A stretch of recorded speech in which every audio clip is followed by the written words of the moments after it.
نحمده ونصلي على رسوله الكريم اما بعد فعن انس رضی اللہ تعالی عنہ ان النبی صلی اللہ علیہ وسلم رأى على عبد الرحمن بن عوف اثر صفرة قال ما هذا قال انی تزوجت امرأة على وزن نواة من ذهب قال بارك الله لك اولم ولو بشاة متفق علیہ۔ میرے محترم بزرگوں، عزیز دوستوں اور بھائیوں، آج کی اس مجلس میں ولیمے کے احکام اور اسے متعلق کچھ مسائل کو ذکر کیا جائے گا۔ پہلی بات، ولیمے کے معنی اجتماع اور اکٹھے ہونے کے ہیں۔ زوجین یعنی شوہر اور بیوی کے نکاح کے بعد اکٹھے ہو کر خوشی پر جو دعوت کھلائی جائے اس کو ولیمہ کہا جاتا ہے۔ الولیمۃ اسم لطعام العرس، یعنی شادی کے بعد جو ضیافت کی جاتی اس کا نام ولیمہ ہے۔ ولیمہ ایک اہم سنت ہے، بہت سے احادیث میں اس کا ثبوت ہے۔ حضور پاک سرکار دو عالم صلی اللہ علیہ وسلم نے ازواج مطہرات کے نکاح کے بعد ولیمہ کا اہتمام فرمایا ہے۔ ولیمہ کیوں مشروع ہے، اس کی حکمت کیا ہے؟ ایک جگہ علامہ زرقانی رحمہ اللہ نے لکھا، حکمتہ اشتہار النکاح، ولیمے کے مشروع ہونے کی حکمت نکاح کی شہرت اور نکاح کا اعلان کرنا ہے۔ جب ولیمے کی ضیافت میں لوگ اکٹھا ہوں گے اور انہیں یہ معلوم ہوگا کہ فلاں کا فلاں کے ساتھ نکاح ہوا ہے تو یہ نکاح کی شہرت ہو اور اعلان ہو، یہ مطلوب ہے۔ مشہور حدیث ہے، حضرت عبد الرحمن بن عوف رضی اللہ تعالی عنہ کے بدن یا کپڑے میں ایک مرتبہ حضور صلی اللہ علیہ وسلم نے زعفران کے زردی کا نشان دیکھا تو پوچھا یہ کیا چیز ہے؟ تو حضرت عبد الرحمن بن عوف رضی اللہ عنہ نے فرمایا کہ میں نے ایک عورت سے سونے کھجور کے گھٹلی کے بقدر سونے کو مہر مقرر کر کے نکاح کیا ہے، اس کا یہ اثر ہے۔ تو آپ علیہ الصلوۃ والسلام نے یہ سن کر فرمایا، بارک اللہ لک، اللہ تعالیٰ تمہیں برکت دے، اولم ولو بشاۃ، تمہیں ولیمہ کرنا پڑے گا اگرچہ ایک بکری ہی ذبح کرنے نہ پڑے، کیوں نہ پڑے۔ تو اسے معلوم ہوا کہ نکاح کے بعد لڑکے کے ذمے ولیمے کی دعوت کرے، وہ اپنی اپنی حیثیت کے اعتبار سے جیسے جس کی حیثیت ہو اس اعتبار سے وہ ولیمہ کرے۔ حضرت صلی اللہ علیہ وسلم نے جب ازواج مطہرات سے نکاح کیا تو سب سے بڑا ولیمہ حضرت زینب کے نکاح میں کیا تھا۔ روایت عنہ قال اولم رسول اللہ صلی اللہ علیہ وسلم حین بنا بزینب بنت جحش فاشبع الناس خبزا واجمارا، رواہ البخاری۔ حضرت انس روایت کرتے ہیں کہ رسول کریم صلی اللہ علیہ وسلم نے اپنے کسی بھی ازواج مطہرات کا اتنا بڑا ولیمہ نہیں کیا جتنا بڑا ولیمہ حضرت زینب بنت جحش کے نکاح میں کیا تھا۔ آپ نے ان کے نکاح میں ایک بکری کا ولیمہ کیا، ایک بکری ذبح کر کے لوگوں کو دعوت دی۔ اور آگے روایت کے اندر حضرت انس ہی فرماتے ہیں کہ حضور صلی اللہ علیہ وسلم نے زینب بنت جحش کے ساتھ نکاح کے بعد جب شب زفاف کیا تو اس کے بعد ولیمہ کیا، اور اس ولیمے میں لوگوں کو گوشت اور روٹی سے ولیمہ کیا، لوگوں کو گوشت اور روٹی کھلایا۔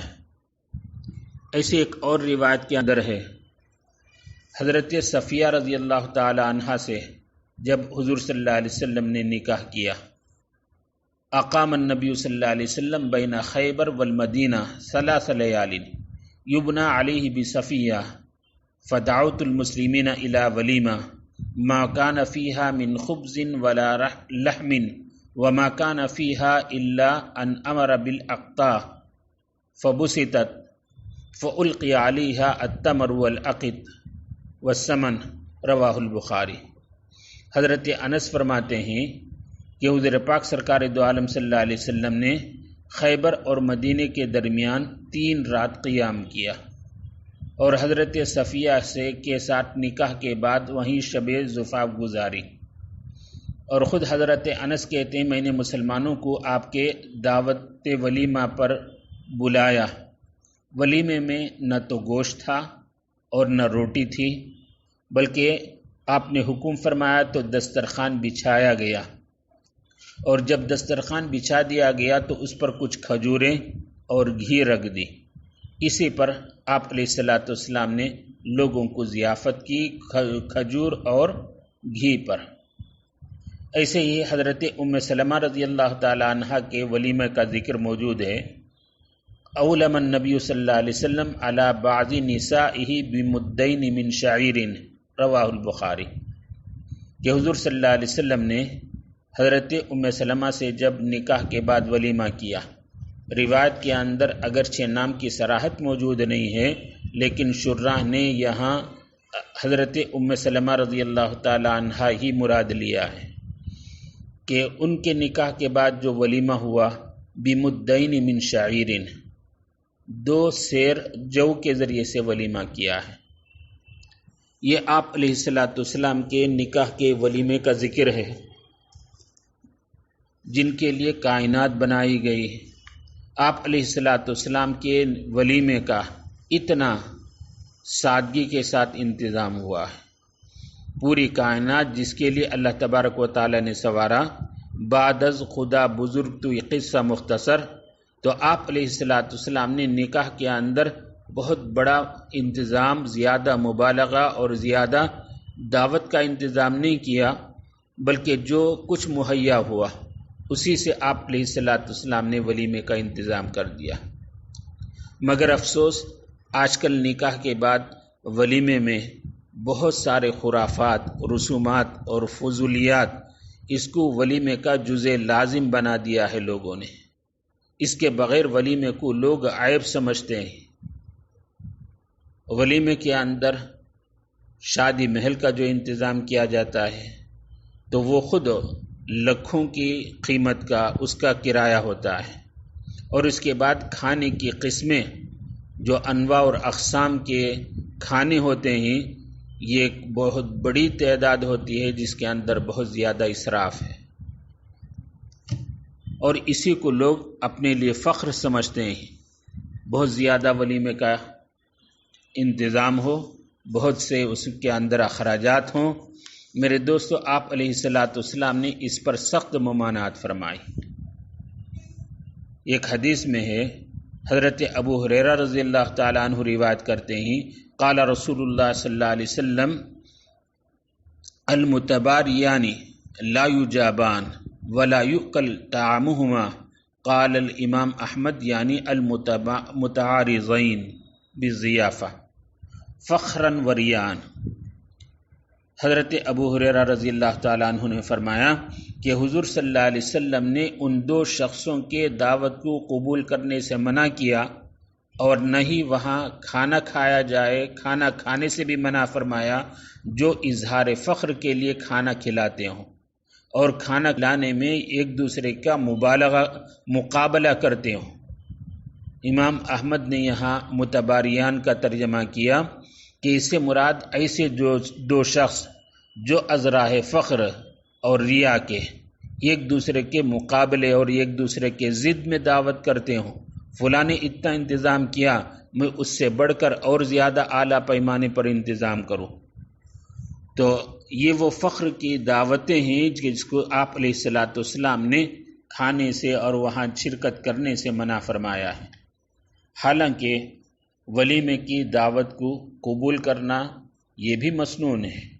ایک جگہ حضرت عبداللہ ابن عمر فرماتے ہیں ان رسول اللہ صلی اللہ علیہ وسلم قال اذا دعی احدکم الی الولیمۃ فلیأتیھا، اگر تم میں سے کسی کو ولیمے کی دعوت دی جائے تو چاہیے کہ وہاں حاضر ہو، اور اگر بشاشت ہو تو وہاں حاضر ہو کر کھانا کھائے، اگر روزہ ہو یا کوئی عذر ہو تو نہ کھائے، ترک کر دیے۔ اذا دعی احدکم الی طعام فلیجب فان شاء طعم وان شاء ترک، اگر دل بشاشت کے ساتھ حاضر ہو تو وہاں کھانا کھائے، اگر کوئی عذر ہو تو ترک کر دے، لیکن حاضر ہونے کا آپ علیہ الصلوۃ والسلام نے حکم دیا ہے۔ دوسری بات، ولیمے کا وقت کیا ہے، کس وقت ولیمہ کیا جائے؟ اکثر لوگ اس سلسلے میں سوال کرتے ہیں۔ اس سلسلے میں فقہا کے متعدد اقوال ہیں۔ ولیمہ کب کیا جائے؟ یہ قول ولیمے کے سلسلے میں یہ ہے کہ نکاح کے بعد کیا جائے۔ ایک دوسرا قول یہ ہے شب زفاف کے بعد کیا جائے۔ ایک تیسرا قول اس میں یہ بھی ہے کہ نکاح کے بعد اور شب زفاف کے بعد کیا جائے، دونوں وقت، نکاح کے بعد بھی ہو، شب زفاف کے بعد بھی ہو۔